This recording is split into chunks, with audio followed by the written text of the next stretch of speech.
for the FIA Drivers' World Championship. The flags of the nations frame a scene of intense activity on an airfield near Silverstone in Northamptonshire this bright May morning. Here on this British motor racing circuit, the world's leading aces, with their supercars, mobile workshops, team managers, mechanics and all the paraphernalia which must accompany them, are preparing for the greatest of all races, the Grand Prix d'Europe. They are here from Italy, France, Switzerland, Belgium, Siam, Era and the Argentine, and of course Great Britain. It's a great and colourful day for British motorsport. This year, the Royal Automobile Club has been granted the honour of organising this Battle of the Giants, the first time ever that the title has been permitted to leave France or Italy. In the paddock, mechanics and even the drivers give the final touches to the cars, while in the shade of the marquees a suitable welcome is prepared for the vast concourse of 100,000 people who will attend the race. It's a great motorists' get-together day, a day for parties, official and private. We look in for a moment at a cocktail party given by the Guild of Motoring Writers to the foreign press and officials. Colonel F. Stanley Barnes, clerk of the course, slips in to meet old friends, as does John Cobb, holder of the world's land speed record. We pick out that internationally famous figure, Earl Howe, wearing his customary cap. Others are doing themselves rather well in the food line, but while some eat and drink, the preparatory work must continue. There are the finishing touches to be applied to the stands and the scoreboards. In the paddock, where the competitors are waiting, we catch a glimpse of Bob Gerrard, one of Britain's leading drivers, discussing with his wife, Joan, plans for the race. Cuthbert Harrison, another fine ERA driver, wonders, it seems, what he should wear. The Alfa Romeo mechanics and team manager are now able to relax and smile, but only temporarily after their labours.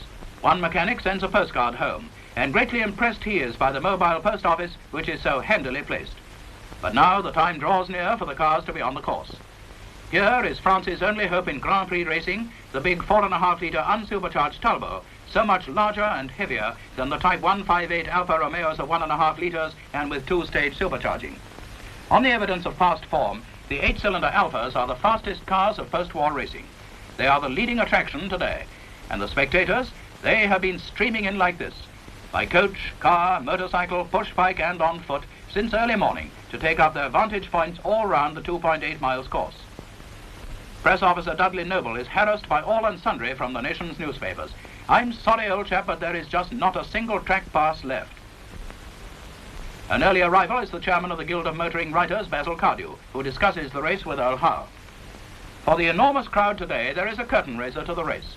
Brought here for its first public appearance and a demonstration run is the BRM, a car built by a group of enthusiastic firms and individuals who are determined to establish Britain on the Grand Prix racing map. Raymond Mays takes it round the course for all to see. Excitement builds up as the cars leave the paddock for the pits. There goes number 11, Harrison's pre-war ERA, impeccably prepared as usual. There are still last-minute adjustments to be carried out as the cars take up their positions in front of their pits. Number 23 is the British 1.5-litre 4-cylinder Alta, built by that great enthusiast Geoffrey Taylor. The driver's nerves are taut, but they hide it well. These last few minutes before they go up to the starting line are the most nerve-wracking of all. Baron de Graffenried can even perform a happy jig for the benefit of Bera, the Siamese prince, who is also driving a Maserati.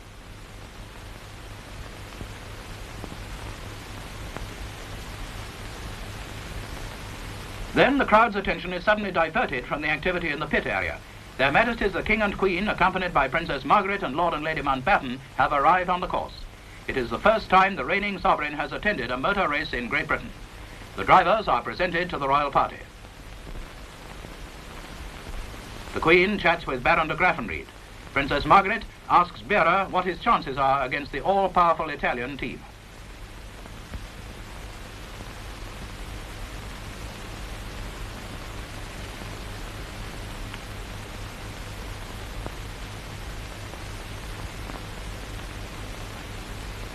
The crowds cheer as the royal party walks back to the royal box, where are waiting the representatives of the national motoring organizations of France, Italy, the Argentine, Belgium, Holland, Norway, Portugal, Sweden, Switzerland and the United States of America, all here as guests of the Royal Automobile Club. The Royal Standard flies over the course as the drivers return to their cars and officials begin to clear the course. The cars are now being warmed up. Bob Gerrard's Old Faithful is the first to break into that full-throated roar which is music to the ears of racing enthusiasts. Baron de Graffenried is all set to go. Buehrer sits in the cockpit and gives final instructions to his mechanics. The cars are lined up alongside the pits. Some of the drivers have still not appeared, but they're in the background not far away. The crowd continues to wait expectantly. These enthusiasts are on the outside of the circuit, packed like sardines, but they're loving every minute of it. There are not many minutes left now, but still there is action in front of the pits.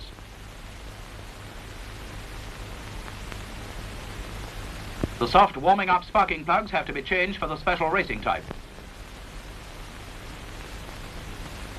Hurry up, boys. Yes, here comes Colonel Barnes, the clerk of the course, to warn the drivers that they are required on the starting grid. They have one warming-up lap before reaching there. Colonel Barnes motors on to close the circuit. Here they are, the 21 starters in the 1950 Grand Prix d'Europe, lined up for the start with the 4 Alfa Romeos, the fastest in practice, in the front row. An official warns them of the passing minutes. There it is, 1 minute to go. The cars are started up, the drivers wait tensely for the dropping of the flag, and they're off. It's a good start with the Alfas in the lead and the pack tearing behind. Mechanics and others scramble back to the pits where lap charts and stopwatches are now in operation. Farina gets in front for the first lap in 1 minute 50.6 seconds, a speed of 94.02 miles per hour. He is followed closely by his teammates Fangio and Fagioli, then Reginald Parnell, the Britisher. Then comes Buehrer in the Maserati and Martin in the Talbot. The pace set by the Alfas is a terrific one. There are early retirements: Leslie Johnson's ERA, Martin's Talbot, Tony Rolt's ERA, and less than 5 of the 70 laps completed.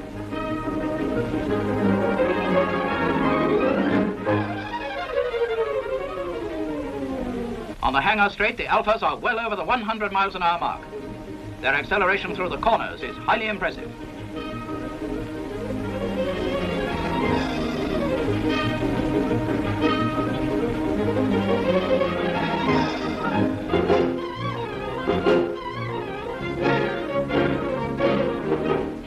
The Royal Party is personally conducted around the inside of the circuit by Mr. Wilfred Andrews and officials of the Royal Automobile Club. The party is able to watch the racing from special stands erected at different points.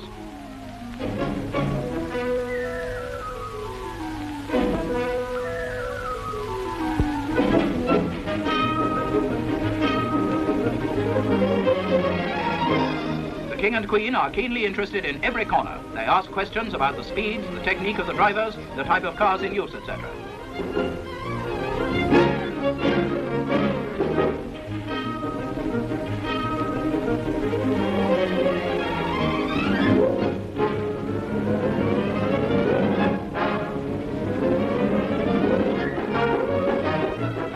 Alfas continue to dominate the race, but now the wily Fagioli has taken the lead from Farina, but by less than half a second.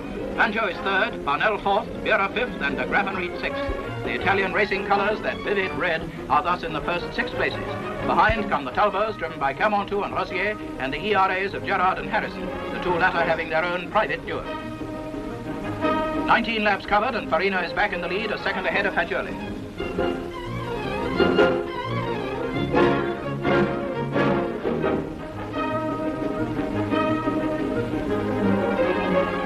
More cars are in trouble. Louis Chiron and Buehrer in Maseratis have retired, but the Alfas are still lapping steadily at around about 91 miles per hour.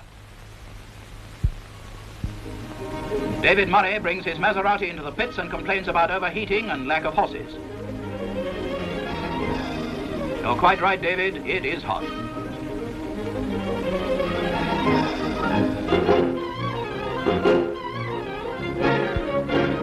Now what's to do? A quick consultation, and the car is found to be too hot to continue. Just another retirement. 36 laps covered, just over half distance. Farina is still in the lead with Fagioli second and Parnell third. Crossley brings in his Alta for refueling. The pressure hose has failed and the car has to be replenished by hand. As a result of this mishap, the operation takes 2 minutes, 5 seconds. Fangio has already stopped for refueling. It occupied only 25 seconds but lost him third place. Parnell stops later, just 30 seconds. Wonderful examples of efficient pit management by the Alfa Romeo organization. The four Alphas continue to draw steadily away from the rest of the field, but the interest of the crowd is maintained. Four Talbots are still running, one driven by Johnny Clay in the Belgian. Gerard and Harrison in the ERAs and David Hampshire and Joe Fry in Maseratis are still there.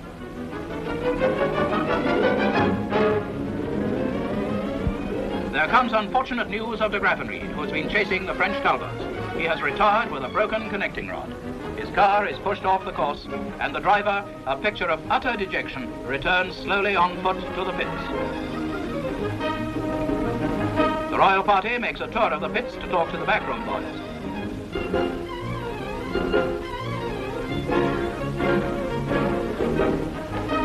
An Alpha victory now seems a certainty, but soon excitement is added to the race by an unexpected development. A terrific duel has arisen between Farina and Fangio, now in second place. Signals go out to the Alpha driver.